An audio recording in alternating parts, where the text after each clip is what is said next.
Hello, everybody. This is Daniel from Gamestingr. Welcome back to our weekly podcast. Today we have the full crew here. We got Jeff, we got James, we got Reese. So lots to talk about this week in the world of gaming. November is going to be an insanely crazy, busy month in the world of gaming with the PS5, the Xbox Series X. Yeah, Xbox Series X. I always get confused with that because there's just so many Xbox X's out in the world. Oh. Whoa, and we're also going to talk about Cyberpunk being delayed once again till December 10th.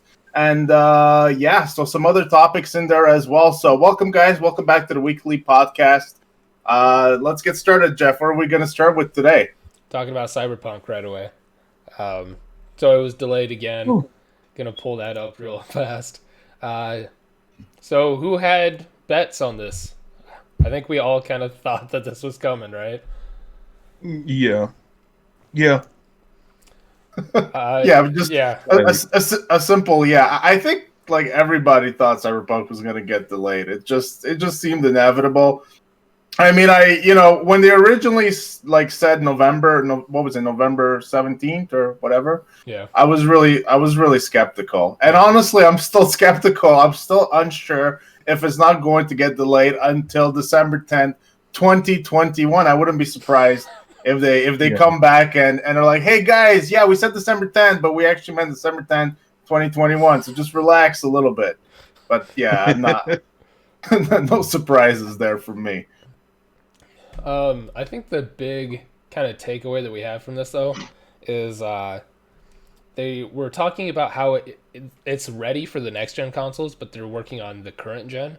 And so I almost wonder if like when the PS5 and the Xbox Series X comes out, if maybe that's what that December 10th timeline is. Maybe it's for the next gen stuff, and maybe the current gen, that's what will keep getting delayed.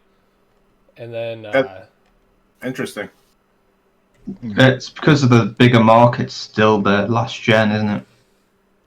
Yeah, I would assume so. Because not everyone's going to jump onto the next gen straight away. Right. Exactly. So that's probably why they're trying to push it that it comes out on the PlayStation 4 and Xbox One. Apparently it's coming out on Stadia in day one as well. I was just going to say that. That's funny. We were talking about that last week, and Cyberpunk's going to come out on Stadia. So Stadia's got something. Is that new news? Because for some reason I don't remember that Cyberpunk was coming out on Stadia. Maybe I just think no one cares about Stadia, so we just don't hear about it. When I read the list of consoles that it was coming to, and it said Stadia, I was like, the fuck? Why? It's like, are we holding things up for the Stadia as well? You can't just like release it whenever you can. No, it's just like, come on, man. They should have left the Stadia out. Just be like, yeah, we're releasing it for the Stadia, but don't put it in the list of stuff that you're holding off to release it for. Because then people are gonna be like I just said, the fuck? Why are we waiting for the Stadia too? Who cares? There might be like five people that care, Jeff. There might be 5 people that cared. Yeah, right. Not a lot of studios have this problem of trying to get the games on both generations. Yeah, for sure. I mean, the PS5 is going to be $600, $500 to $600. So yeah, not everyone's gonna buy right away. And is it really because it's multi-generation? Because let's look at all the games that are releasing now, like COD, Madden, EA, all the games that are releasing now basically are multi-generation compatible. So. Is it really because of that? Maybe Cyberpunk is really a more complicated game to get running on both consoles. I can see that. Or is it just another CD Projekt Red kind of excuse to just kick the ball down the road a little bit? I don't know. Could be an excuse, yeah. But did say it's playable? Apparently that's what gold means. It's playable to the start till finish. So I kind of believe that it's this, even though I know it's going to come out and have Skyrim level of bugs. Yeah, definitely. And being I think it's their first person game by Project Red. I think they've done mostly Witcher, and I read yesterday that they were involved in Saints Row 2. So Really? they haven't done, I don't think they've done a first person. I don't know if that was true. It was kind of just on like the top things what they did. Maybe they were That's just hired to QA it or something. Is the whole game first person, or can you do third person in Cyberpunk? I think it is first person. I think it's It's- first it's all- person. First Yeah. person all the way. I think if you can, when you go on the vehicles, it's like third person, but you can probably change it. Right on. Yeah. So I think that's interesting. So you guys think that they're delaying it because they're trying to work out the bugs or whatever for the current generation, which might be more complicated than the stuff on the newer generation. That's what you guys think? I think that's what they Yeah, said. Yeah, I think that's most I likely. think. Interesting. And Okay. it's, other studios have had the same problem. Yeah, Right. it says. I think some games have been delayed until next year because of it. Because Dying Light 2 was meant to come out in spring 2020, and that's just disappeared. I mean, it's in their tweet. It says the biggest challenge for them right now is shipping the game on current gen, next gen, and PC at the same time. So No mention of Google Stadia in there, is there? there And we is know in that- parentheses. There is in parentheses. Xbox One. Exactly. Really? In brackets, So Stadia. they have 9 versions of it to go through. So that's Holy crap. the Xbox One, the Xbox One X, Xbox Series X, Okay. Xbox Series S, PS4, PS Pro, PS5, PC, Stadia. Jesus so they have Christ. 9 For an indie versions. Stadia bringing studio, up the rear. for an indie studio, it takes like 3 months to port a game to a different console. Well, for them, they think it's going to take 21 days. Yeah, I know. I suppose it's like they got like 200 employees. That they pay $4. That's been a big thing Oh, on this man. Yeah, that's thread and everything. Something about when Witcher 3 was in development. Yeah. It's something about they got paid like $450 for a month or something. Like somebody was going off and I haven't talking read into about that and yet. stuff. So So CD Projekt Red is a Polish company, right? They're from Poland. yeah, And they worked on The Witcher. I would assume a big reason for it was because The Witcher was written by a Polish guy too. So it was Andrew a very Sapkowski. whatever. They kind of steal Yeah. stories, don't Kind of what? they?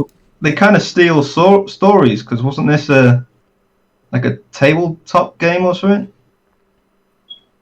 Cyberpunk? I don't think so. It was something else before it was Cyberpunk, because there's something called like Cyberpunk 2020 or something. Oh, 20. I know what you're talking about. It had to be like 2040 or something like that. Yeah, it was it was something the else tabletop before game. it. So they've kind of stolen another story and then made it their own kind of thing. Cyberpunk role-playing game, dystopian tabletop role-playing game. But you Cyberpunk could- 2020 and Cyberpunk Red, in order to distinguish it from the genre. Is that a Second. that's not a video game, is it? Tabletop. Yeah, tabletop. So maybe they bought the rights to it, because if you look at the logo, that logo is very, very similar to the Cyberpunk logo, the way it's written. Oh my There. god. Mhm. So there's definitely some connection for sure. I didn't know this, but for sure there's some connection there. The second Yeah, edition because of the game. John Silver's in this game. Mhm. The one who Keanu Reeves is playing. No kidding. I had no idea. Yeah, same here. That's funny. Yeah, I think the creator of the tabletop game is actually working with CD Projekt Yeah. on certain I things think- with it. So Some of like the interviews and stuff, I think the person who they were speaking to the person who created it as well. He had like the big list of stuff. What was the rules? I don't know, or the story maybe. The second edition's even called Cyberpunk 2020. mhm. But I hope they're getting some royalties from the game, because I mean they're stealing the branding, and of course it's if they have an agreement, it's not stealing. You know what I mean? Yeah, they got But- the license. yeah, exactly. So it's not stealing. So I hope the originators get some royalties, because this game's going to sell probably a lot, unless it bombs. Which, well, if they keep delaying it all the time, it might. But it's probably going to make a serious chunk of change. So I do hope that they get it, because like branding is everything. Like, you know, like just that logo.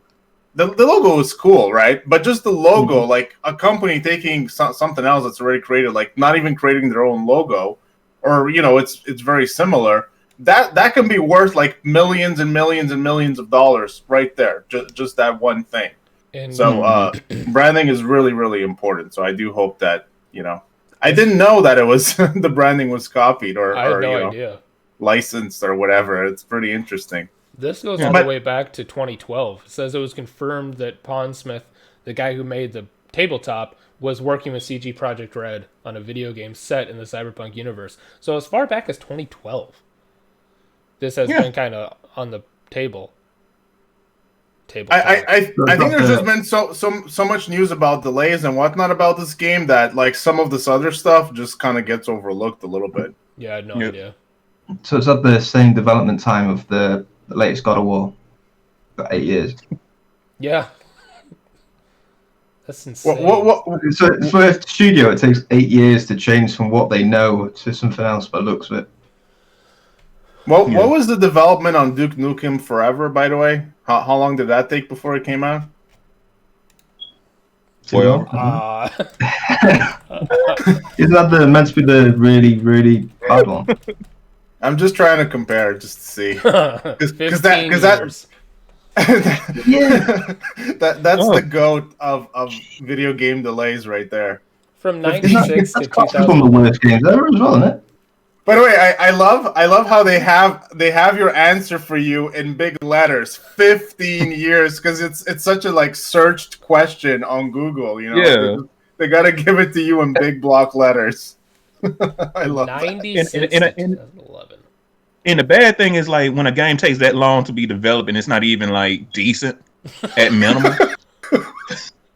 Like you take 15 years to make a game and you put out a C game, it's like dump it in the trash, man. Like fuck it. It's like we're not gonna work on the game, you know. Did anyone play Duke Nukem Forever? Sadly, I did. The joke's on you, James. That's awesome. So it was I really don't bad, know right? if I played it or not. I can't remember. Yeah, it wasn't great. It wasn't great. No, that's a franchise I'd like to see revived, but I mean, you know, I think Duke Nukem Forever kind of put the final nail in the coffin, but you could see it revive. It's a cool franchise, has a lot of potential. Mm-hmm. I mean, it's the first video games where you saw strippers, so you know that has some kind of emotional, kind of aspect. At least to me, it was just like, you know, I was playing it. I was like, wow, strippers in a video game, you know, in like 1997 or whatever. It kind of stuck with me for a while. So you know. Yeah. Like I love Duke Nukem. This like, podcast has gone some dark places. It was a real emotional time in my life when I saw strippers and Duke Nukem. Yeah. I was. It was like this whole new world was open to me. I didn't know this was possible in video games. I was really. It had a deep effect the on fire me. started playing. This is why that's why GTA was so popular. Yeah. Oh my god. Yeah. A whole new world. You know what? That's a good reason, because when I first saw that you could pick up prostitutes in the game, man, and then you could get your money back by beating up them prostitutes, that was something important for me, you know? So, yeah. Yeah, it was important life lessons, you know? Oh, yeah. Yeah. Ho better have my money. Yeah. Glad I learned that. Let's go back to. I just wanted to go back to CD Projekt Red for a second. Something we can. Yeah. So we were talking about how they were paying people $4 or something, or $450. I just wanted to talk a little bit more about that. So there was some controversy about CD Projekt Red underpaying its people. Is that right? Yeah. From the little tweets and stuff that I've seen, like on social media. I haven't really looked into it because I didn't care, but yeah, I don't know. I care. I care about people. You know, if they're getting underpaid, they're getting screwed. I care about this. Come on, James. I mean, Jeff. Sorry, getting you guys confused there. because I'm talking to Jeff, but I'm looking at James in the screen. Okay, so come on, Jeff. This was 2 years ago. 43 CD Projekt Red developers speak out about Cyberpunk 2077 development and working conditions. This is really long. All right. No, it's okay. We don't have to read it. It's just interesting. Yeah, it's mostly about like hitting deadlines, crunch time, making people stay up for days developing a game that impacted their long-term health and safety. So, and a lot of this goes back to The Witcher 3 too, I guess. So there's a lot of hearsay about this. Like this is on Reddit. And then a lot of the other articles, there's just about employee complaints. I don't think there's a lot of actual hard evidence. Otherwise, I mean, that would be a huge deal. So to give CD Projekt Red the benefit of the doubt, I think it might be some upset employees who are pissed because maybe their overtime got taxed. I don't know.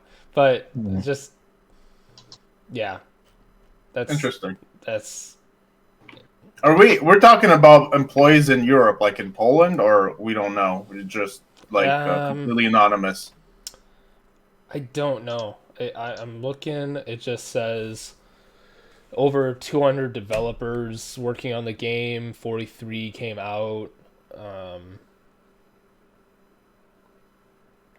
Yeah, it looks like a lot of he said, she said stuff. I find it interesting because I think CD Projekt Red, I'm guessing because of The Witcher, but I feel like it's a company that gets a lot of like goodwill from people. Like people like, oh, CD Projekt Red, amazing company, right? Like they no, I don't know. At least that's what I feel. In Poland, though, you got paid $4.30 monthly, but that was the minimum wage at that time. $4.30? Yeah, $4.30 a month. Is minimum wage in Poland? That was the minimum wage in 2014. Wow.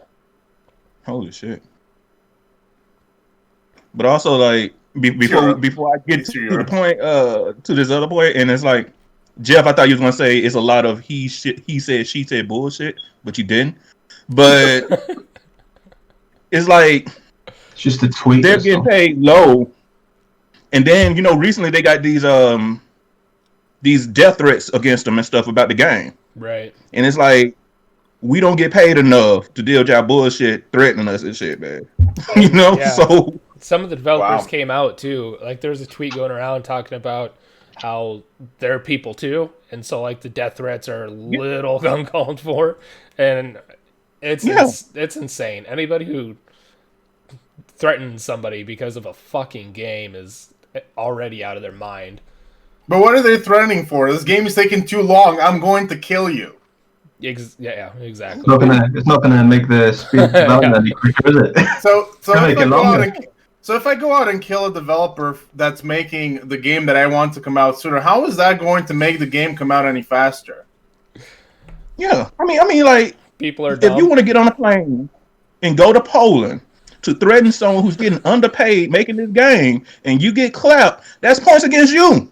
All right, so it's like, go ahead. Right. It's pretty. It's pretty. Good point, though. This could be just lying, and could be someone who's just annoyed of the game being delayed. Oh yeah. It's just. I mean, look, anything that's high profile on the internet is going to elicit some death threats one way or another. Like, if you have to count all the death threats people get, like everyone that's in the spotlight is going to get some death threats at some point. Yeah. It's a question of how serious they are. I did want to say one thing though on this point. So probably the minimum wage was low. It's Eastern Europe. I mean, Poland is not really a poor country anymore. It's getting up there. Mm. Like people can make much more than $4.30 in Poland. People can make like $1,000-$2,000 a month. But the one thing I will say though is probably in relation to how much they pay their employees, CD Projekt Red's profit margins are probably huge. And so like if you work for a company that's making millions and millions and perhaps tens and maybe hundreds of millions, I don't actually know how much CD Projekt Red makes, and you're an employee, they're paying you the base minimum, right? And they're a company that is like, they're raking in all these profits that, like, for standards, let's say in Poland, for a company are pretty freaking huge, and they are paying their company so low. I think there is some kind of perhaps problem there, and maybe companies should get a little criticized, because obviously they might not be paying their employees the value that they're worth, considering how much money they might bring in revenue. So, you ready for this? Yeah, go for it. September 2017, CG Projekt Red was the largest publicly traded video game company in Poland, worth about $2.3 billion. Yeah, exactly. By May 2020, it had reached a value of $8.1 billion. Wow! Holy shit! So there you go, guys. That's what I'm saying. That's crazy, right? They're worth more than Bethesda. They only have like because Bethesda's, or the whole parent company of Bethesda, ZeniMax, was bought for 7.5. That's insane. So CD Projekt Red only has like The Witcher and like Cyberpunk. How are they worth so freaking much? I mean, they might have some other games, but you know what? They own Good Old Games as well. I forgot about that. Oh, really? It's kind of like Steam, and you could. They own that. I forgot all about that. That brings their money. Oh, I didn't know that. It's insane, though. Over $8 billion. They're paying their employees $430. I mean, it's 500, 600 in 2020. Still, but that's fucking insane, right? Jesus. Meanwhile, we're idolizing this company. Oh, CD Projekt Red, they're so freaking great. They walk on a cloud. They make just high quality crap, and they're underpaying their staff, and they're trying to pay them the base minimum. And meanwhile, they're not even being all that original about, like The Witcher is obviously from a book, Cyberpunk taken, in conjunction with some tabletop game. I don't know. Maybe there's some room for criticism for CD Projekt Red. But that's how some media companies are, kind of like how a lot of people love like anime and stuff, but then these Korean animation studios overwork their employees and stuff. So it's like Amazon, most people just want the end product. So.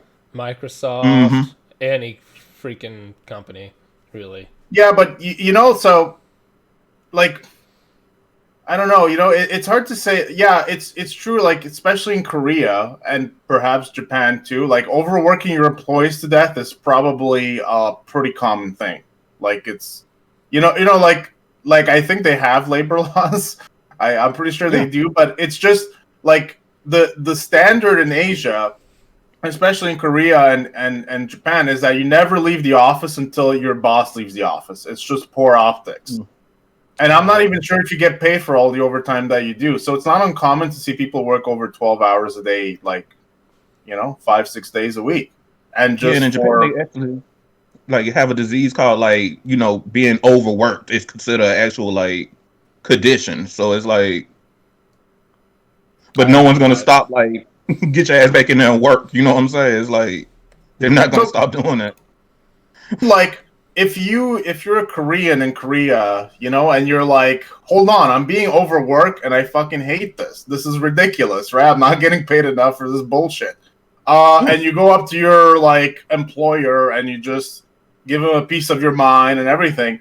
It's kind of frowned upon to do that. Like, people don't really tend to do that. And in those countries as well, like, people have jobs for lives, basically. Like, you start a job at Samsung in Korea, you're going to be there for like, that's your career for the rest of your life. And it's kind of the same thing in Japan. It's not like here in North America, like, we change jobs every year. We don't care. It's just normal. Over there, it's not. It's just different, It's a different kind of thing. So I'm just saying, like, being. Yeah, sorry. Go ahead. Oh, I'm sorry, man. It's like there's a culture of like, company loyalty and respecting the scene, like your higher ups and stuff. So it's like only recently, like in the last decade, you saw like a lot of a couple of Japanese developers breaking off from like these long established companies and forming their own thing. But they can't have the rights to the characters they created like in the 80s and stuff. Just like the dude who created Mega Man or the guy who created Castlevania. They broke off and did their own thing, but they can't have the rights to these characters and stuff. So Hideo Kojima too broke off from Yeah. Konami as well. It seems like a lot of people breaking off from Konami. yeah, pretty much. Right on. I'm surprised they didn't start breaking off from Capcom because like there's Mega Man over there collecting dust and whatnot, and Darkstalkers, and you could just name anything in Capcom's shit. You know, it is like Yeah, Capcom is they're not doing too hot, and they kind of bombed the Street Fighter V release. They didn't release it on Xbox, and it was just terrible. You know, the game didn't have a story mode off the bat, and it was supposed to bring them a lot of revenue. It didn't. So I heard it's on a company that's been doing too well. I'm not sure about 2020, but yeah, it's I think it's a trend for things to change. But there is just like this culture of like kind of like the good of the company is the good for you as well. Kind of like, you know, it's like the greater good always is put first. And the way you do that is by just working insane long hours forever at your company. And it's just kind of like the accepted thing to do. But of course, when we see kind of like that actually like in effect, like from a Western perspective, we're like, holy shit, like we thought that we work a lot here. Well, these people, they fucking work all the time. Like, this is insane, right? And we're kind of taken aback a little bit by it. So is Cyberpunk's delayed again? Yeah, I don't know what happened there. We kind of got off on a little bit of a tangent. Yeah, we'll see the next generation. Don't worry, it's cool. Maybe. All right, The generation after this, I mean, not the one coming up. PS6. PS6 maybe, PS7 perhaps. Yeah, PS6 and the Xbox Durango, X, whatever the Xbox, fuck they name Xbox X, And then- X Series Triple X or something like that, right? There's And going then to they'll be tell like you 5 it's X's. delayed. it. Xbox It'll be Triple delayed X. again for Atari. So Get unskinned.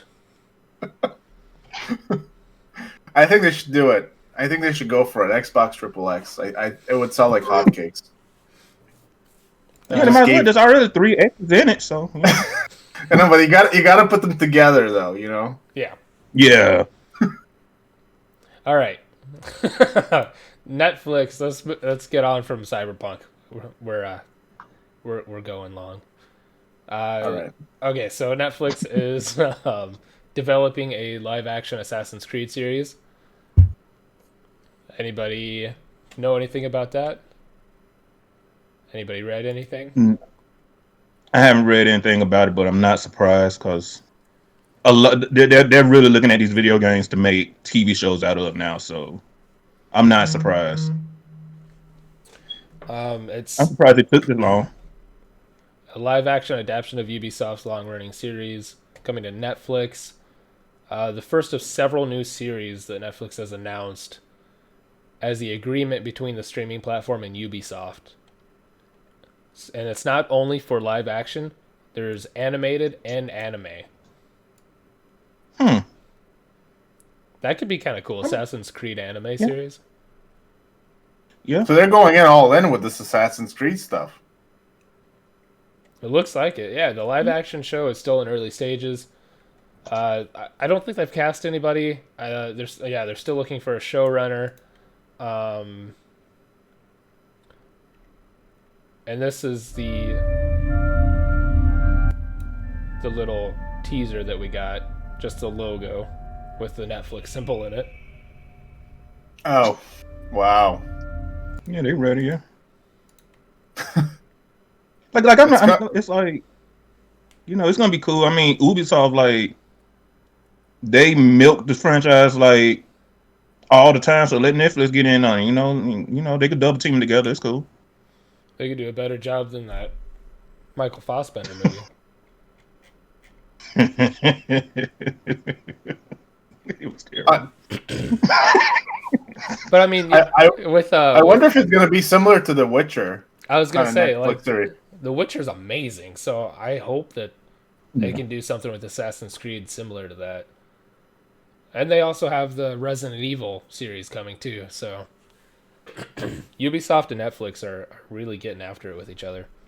Yeah, there's loads now. Are they still working on the Zelda series? Or did they cancel that?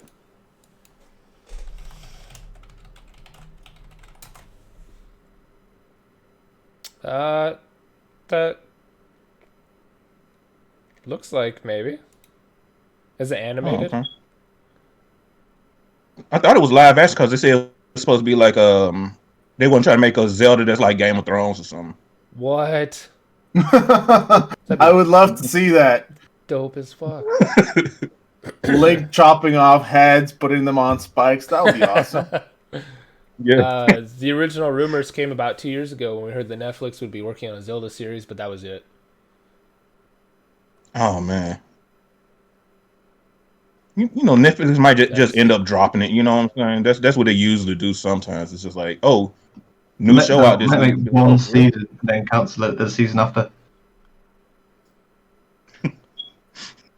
Yeah, My- Netflix my- is good at that. That's annoying. My as well. issue with it is I'm not sure that Zelda needs a TV show, animated or not. I just feel like the whole kind of story, it kind Link of doesn't relies. talk, Well, not much, right? he just yeeps. Yeah. So but that's what I'm saying. That's kind of part of this kind of mysterious charm of Zelda is like the character. Well, Link. Well, he never really spoke before, and he did it in Breath of the Wild. I think some of the other characters did, but Link still didn't. So it kind of keeps this mysterious kind of aspect to the story. And I think as soon as you put voices on it, you know, with this kind of cheesy humor and stupid crap like that, it's going to take away from that aspect, which I kind of like. Like, we don't really know who Link is. It's just this mysterious guy in a cape, and I don't know. For me, that's part of the charm, and I think that it helps tell the story in each and every Zelda game as well. So as soon as we kind of break the mold with that, I think it's going to make us see Link a little differently. I don't know. That's just my opinion. I don't think Zelda needs a movie. They'd never be able to find a guy cute enough to play Link. I mean, let's just face it. It's not going to happen. Gotta get that boyish charm. Yeah, right on. All right, moving on. November games. Got a lot of November games releasing this month. Before we kind of get into the list, do you guys kind of have something that you're most looking forward to? This generation or next coming out? The Demon Souls remake. Demon That's Souls? that's probably the first thing I'll be playing when I get the PlayStation. The PlayStation 5. Yeah. I think for me too, actually. Because it looks like the most interesting title from the PS5 release, I believe. The one I'm not that super interested for is Sackboy, but you never know, it could surprise. But I'm not I'll show you, interested in it. Sackboy. Um, I'm actually really looking forward to Godfall. yeah, I like the quick pace looter shooter. I've already heard some mixed things about it, but I want to give it a chance. I Looks just terrible. okay. how do you know? Looking at that list, I say Spider-Man. So they've shown gameplay and everything.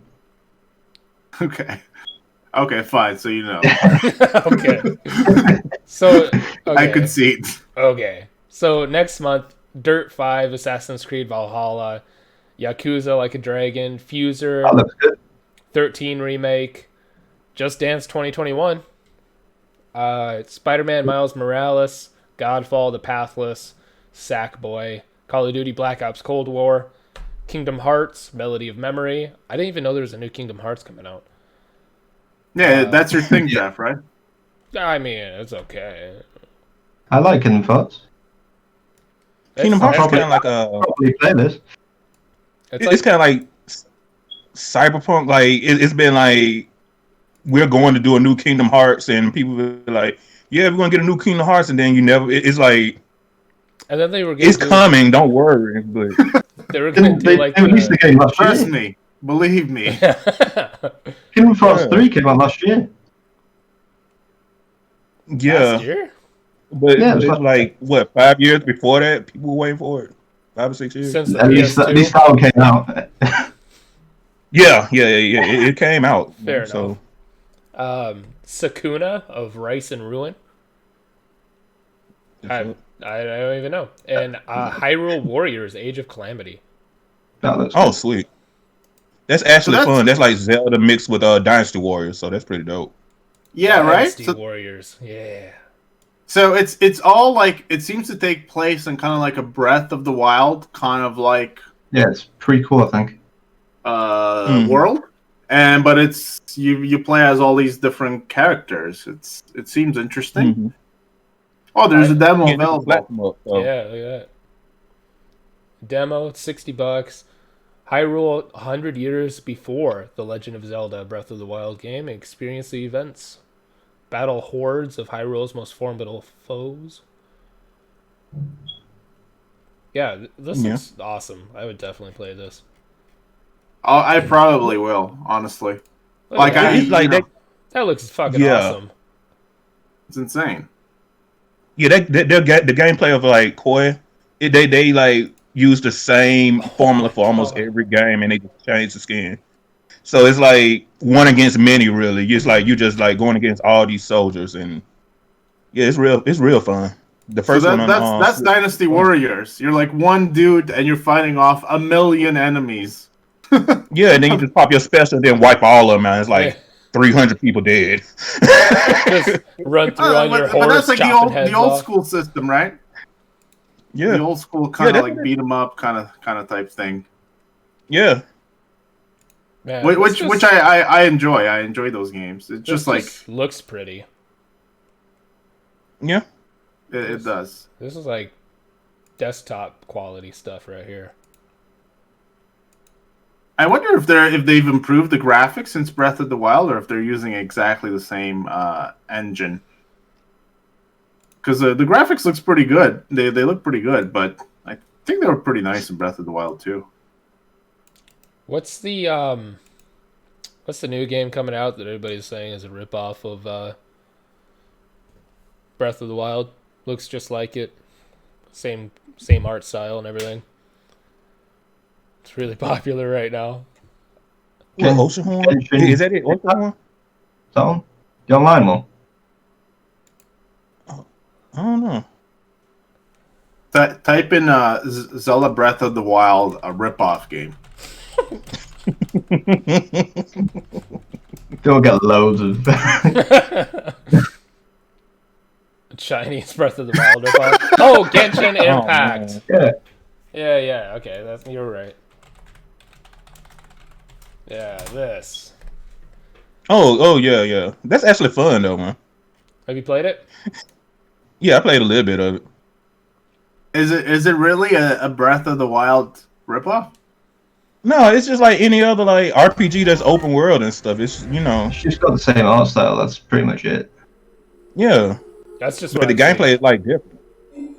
I've just Played heard like, people bitching right, I on played Twitter like 10 about minutes of it. It felt different, but I didn't really enjoy it though because of the weird little thing flying about with Damien.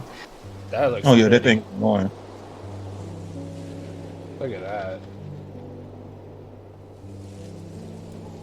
It's free as well, isn't it? Is it? Yeah. But it's like you might have to pay for league type thing. I just downloaded it, so I guess it is free.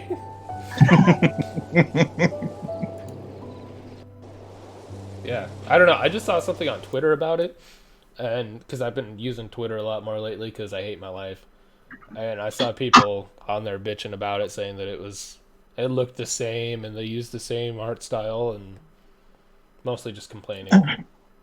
See, my thing with that is, go ahead, Dan. Oh, I was just gonna say, like, yeah, but the thing is, though, like, does a company really own an art style? You know, like, that's kind of my question. I mean, so the way kind of like the video game industry works, and pretty much every industry, is it works in trends. So all of a sudden, there's a new trend. Zelda Breath of the Wild comes up with this, this different kind of look to their games.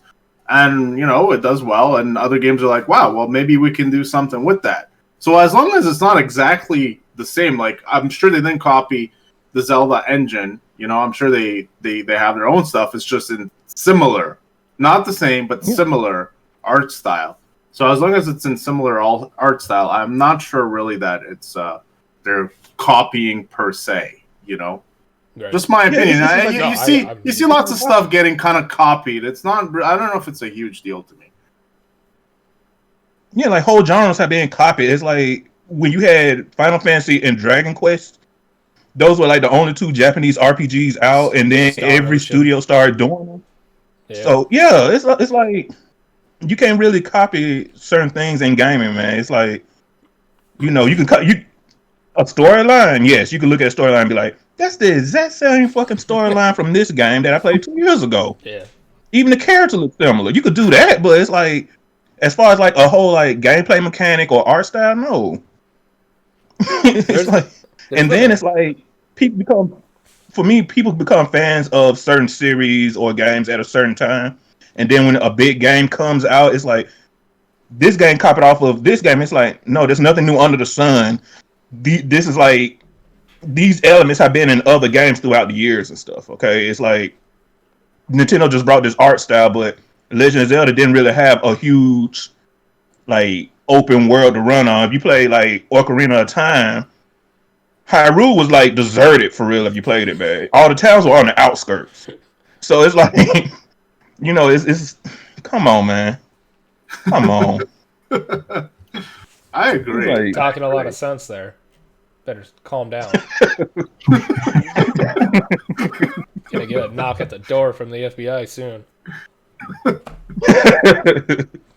So what about I listed off the games. We kind of talked about Godfall. You guys are excited for Demon's Souls, Hyrule. What about Call of Duty Black Ops, Cold War, and Assassin's Creed? What do you think about those 2 titles?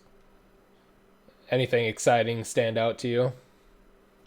I like Assassin's Creed, but I can't say that I'm like over the hill. Like, oh man, it's Assassin's Creed because it's like again Assassin's Creed. But I like the series. No, I bought Call of Duty, but I know what I'm getting with Call of Duty. So it's like nothing's really. It's just this one's got zombies in it, kind of thing.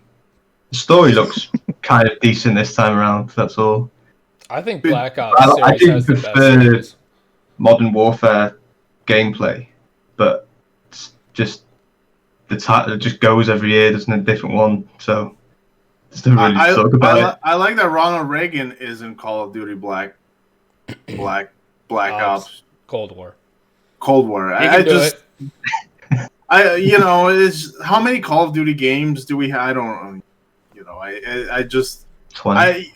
There's so many Call of Duty Black Ops, not Black Ops, Modern Warfare, whatever. I honestly I don't even know which game came out in which year on which console, or I just get really confused by them.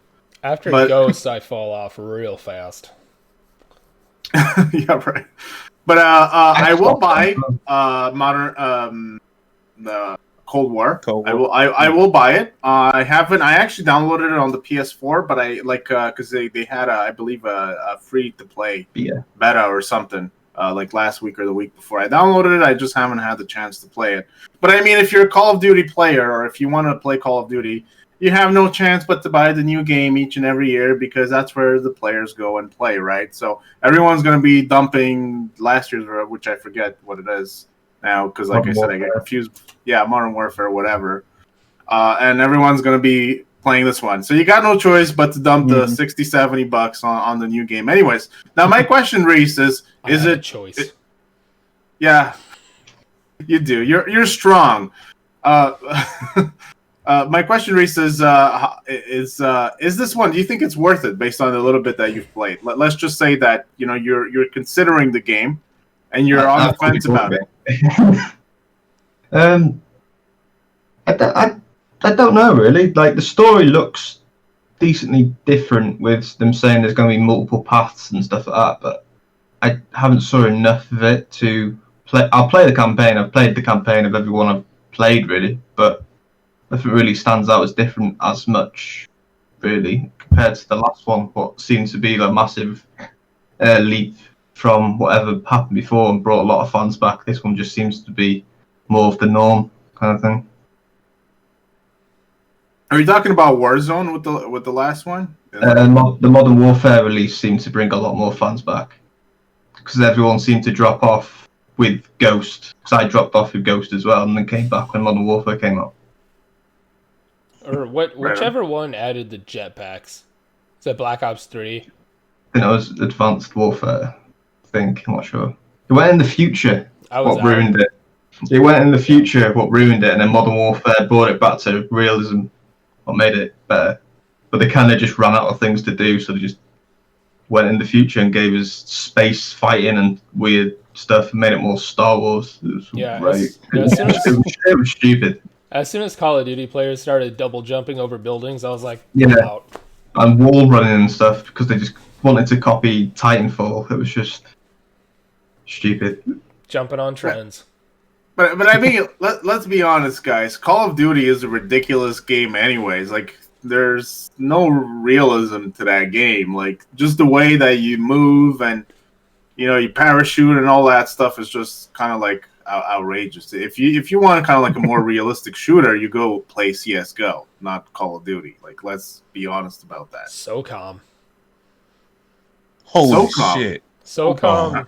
Now, that's a name I haven't heard in a long, long time. SOCOM was probably one of the hardest military shooter games I've played. I mean, yeah, but I'd be like, you just pulled SOCOM out the fucking void, man. I was like, yeah, I was not expecting SOCOM. Yeah. You want to add Medal of Honor too? Medal of Honor was better than COD. I'll fight anybody here. It's a VR exclusive, no? What is? Yeah. Medal of Honor. SOCOM. Oh yeah, Medal of Honor. Yeah. Is it? Yeah, next game's going to be on VR. So the next Splinter Cell's going to be on VR. That's what I read yesterday. What? No. Yeah, next. How are you going to jump down from pipes and kill people in VR? Stupidly, probably. Oh no. You'd have to be looking around like this. Oh, and also I forgot to say, last week when we were talking about Nathan Drake, that Mark Wahlberg, whatever his name is actually going to be the Sully guy. So Mark Wahlberg's in it? He actually is Sully. Yeah. I thought I mentioned it from last week. Here we go. I'll pull up He put a picture out with his weird tash not long ago. Looks like Freddie Mercury. The discount version. It could generally ruin the whole film. Yeah, he already did for me because I was going to watch it and now I'm not anymore. Don't ask. Well, he looks like a complete moron. Oh, come on, where'd it go? I mean, not that he doesn't usually, but he really amps it up. Look at that guy. He looks like a smaller version of Mike Hagar from Final Fight. Yeah. Yes. I was actually trying to think. I'm like, this guy reminds me of some video game character. Yes, wow. From Final Fight, right? How did he get cast in this film? How does he get cast in anything? How was he Max Payne? I don't mind him that much. I just don't think he's a good actor. He should be in He's not. I don't think he is. His god awful. His best movie was his first movie. It was Boogie Nights. Was it Boogie Nights? No. Okay, maybe it was the second movie. No, I think it was his first movie. With Reese Witherspoon, where he's a deranged, creepy boyfriend, and he kills her family and stuff so he can be with her. Whatever. I kind of dig that story. I like the story. I don't like Mark, but I like that kind of weird. I don't mind him in comedies. That's Fear. it. Fear. That was a good one. Yeah, look at that baby face. Yeah, he plays a psycho that stalks Reese Witherspoon and it's creepy. He was good. I'm pretty sure I've seen it, but I completely forgot about it. it's some movies you see and then you kind of forget, like you've never watched them. I feel like that's one of those. It probably has something to do with Mark Wahlberg being in it. The Happening, so good though. I mean, have you ever his acting? I mean, he should have gotten an Oscar for that. No. Is that the one where there was like nothing in the film? It was just like wind they were against or something. Yeah. What? No. I hate films sometimes. Old lady comes out. Are you gonna kill me? And he's like, "What? No." Great. See, if it would have been Nick Cage in that role, man, and she said, "Are you going to kill me?" He'd be like, "Yeah, I am." You want me to kill you? That actually does sound like a Nick Cage line. It sounds like a Nick Cage special. Yes, I am gonna kill you. Yes. All right. So the last thing that I wanted to talk about, since we're way off base again, is Halloween, October time. Real fast, let's go through favorite horror games to play. Start with Oh man, whoever wants to go first. Silent Hill for sure. It's yeah. I mean, like old school Silent Hill.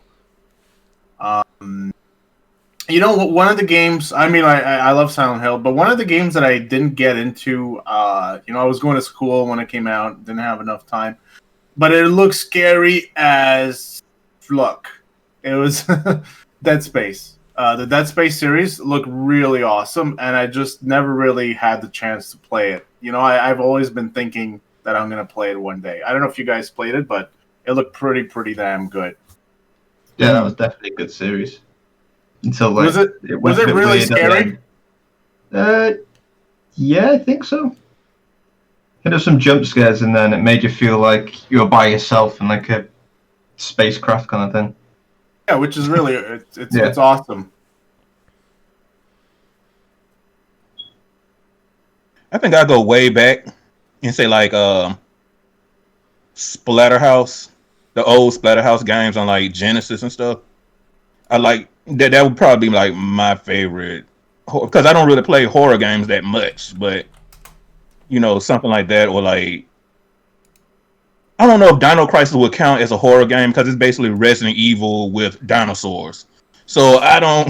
That's scary. I don't know. But yeah, it's yeah. I don't really play a lot of horror games, so yeah. That looks intense. I never played it because I didn't really have a Genesis. What? I think well, I was a Super Nintendo guy. We were poor. You couldn't get like the Genesis and the Super Nintendo. You had to make a choice. Kind of. Man, I know. Man, I've been through that. So life sucked. Wow, that looks insane. Wow, I love it.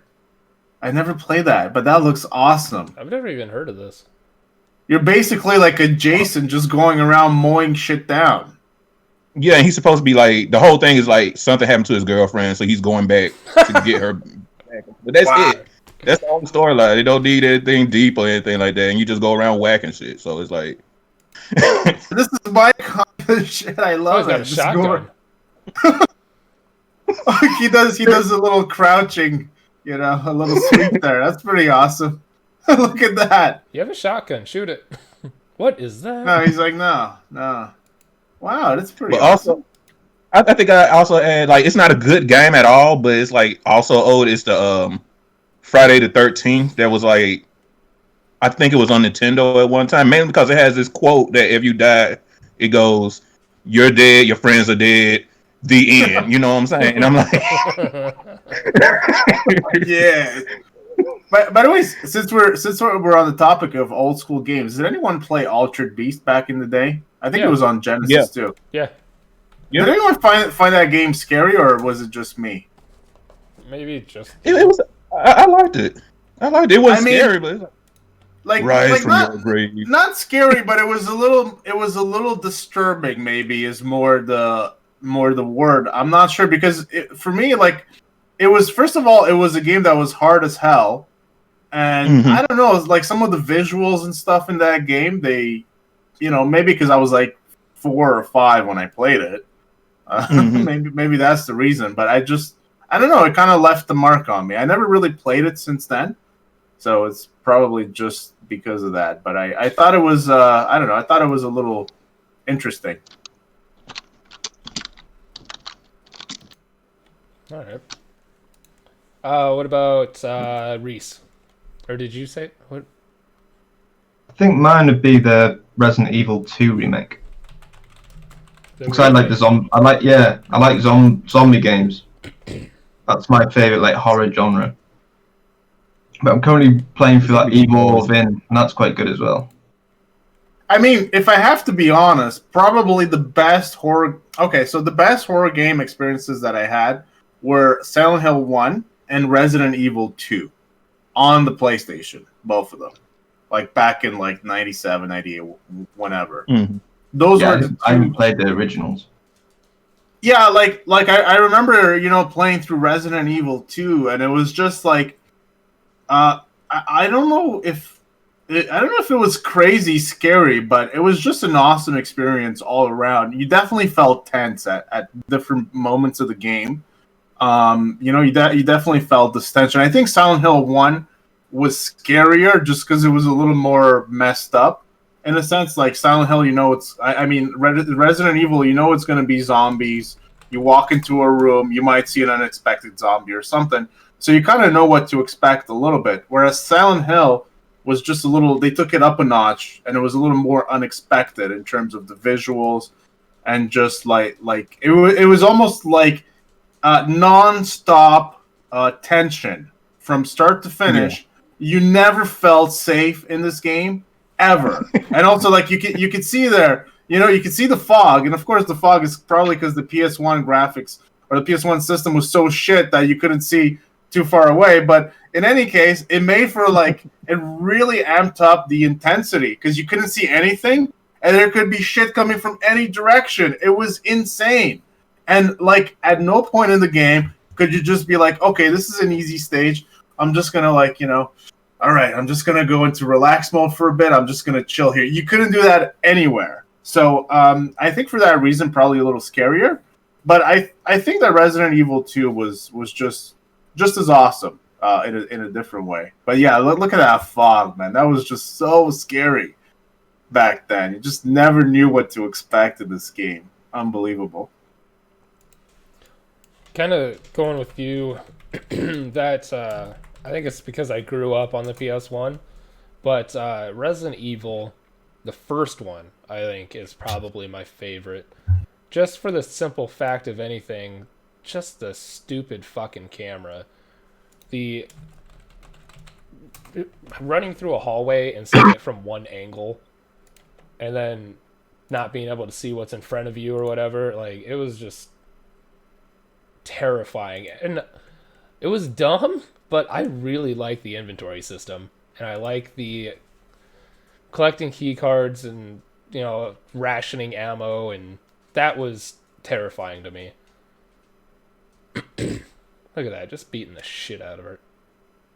I think Resident Evil 1 perhaps might be scarier than Resident Evil 2 on the PS1, if I have to be honest. I feel like it's a slower paced game. Yeah. And you're kind of like, I feel like you're a little less powerful in the game. You come across as like you're very vulnerable to what's going on. I feel like Resident Evil 2, you have a little more, I don't know, maybe it's the camera, maybe it's just the way you're moving. I'm not sure what it is. But everything, like even the stat, like everything is just a little more, I don't know, maybe a little scarier in Resident Evil 1, I have to say.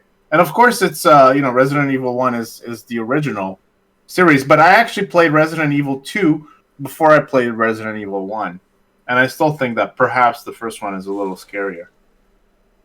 We lost James. Oh. I think we're about done anyway, so it's all good. We are. All right. As a matter of fact, I mean, unless you guys have anything else that you wanted to to mention? I think we're good. I mean, look, it's it's PS5 time. I think we can end it on that. I can't wait to get my PS5. Honestly, not even for the games. I just want the damn console in my hands. I just want to see how sexy it looks in person. So that's coming very soon. We still have to do that giveaway. So we got to get working on that ASAP. We're going to be giving away a PS5 very, very soon. I know we keep saying it each and every week, and maybe some people that are listening and think, oh, they're just full of crap. We're not. We're going to be doing this for sure. We just have to work on it, which I hope that we can do over the weekend. And if anybody else is still watching this on YouTube, please subscribe, hit that notification for more videos. We're going to be uploading some more stuff, and of course, we're going to have our weekly podcast next week. Hopefully, we'll have the giveaway information up on the YouTube channel on the site by then. And I think that's it, guys. Any final words? And streaming. I think we're gonna start streaming at least once a week. Whether it's all of us, whether it's one of us, I think we're gonna start getting on a schedule and doing some streaming as well. As well as the videos, as well as the weekly podcast. So we're just gonna be kind of ramping everything up, I think. Yeah, it's gonna be fun. All right.